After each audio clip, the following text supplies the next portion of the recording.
What is re-ranking? When did the first ranking happen? And why do we need to do it twice? My name is Tristan. I'm a software engineer. And in this video, I'm going to explain what re-ranking is and why it's helpful.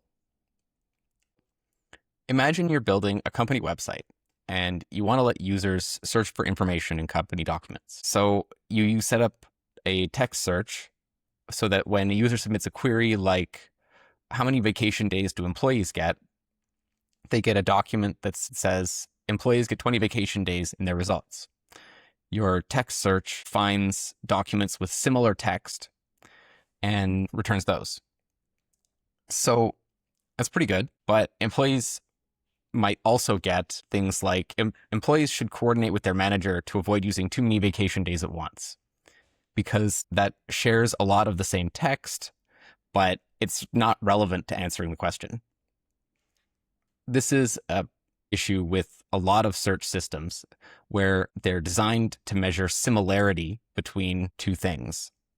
So they return documents that are similar to a query, but that's not the same as relevance. Re-ranking addresses this using specialized machine learning models that take a query document pair and produce a score based on how relevant the document is to the query. This allows us to filter out things like employees should coordinate with their manager to avoid using too many vacation days, because the re-ranking model can tell that that's not actually relevant to the query, so it produces a lower score. Whereas employees get 20 vacation days, even though the text isn't as similar, it's much more relevant, so it gets a higher score.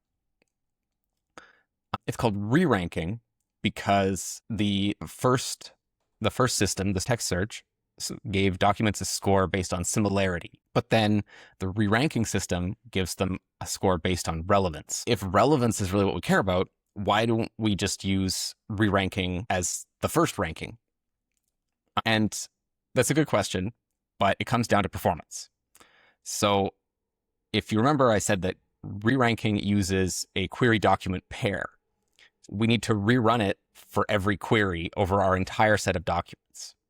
And if we have millions of documents, that's going to take a while. Instead, a typical pipeline would use some sort of similarity search, which is much faster, to generate a list of results, or top K, that are similar and therefore potentially relevant. And then it would send those to a re-ranking model, get a score based on relevance, and use that to refine the list. That way we kind of get the best of both worlds, where we can use fast similarity search to find a list of potential matches, and then use the more accurate re-ranking to refine that list later. What about semantic search? You might be thinking, doesn't semantic search solve this problem?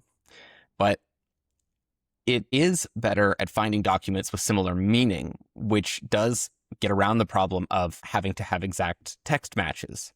So if you had a document that said, employees get 20 days off instead of vacation days, then vector search would return that as a potential result. But this could actually even make the problem worse, because meaning is generally more broad than text matching. And so we could get way more results that have similar meaning, but still aren't relevant, like instructions on how to book vacation days or when you can take days off.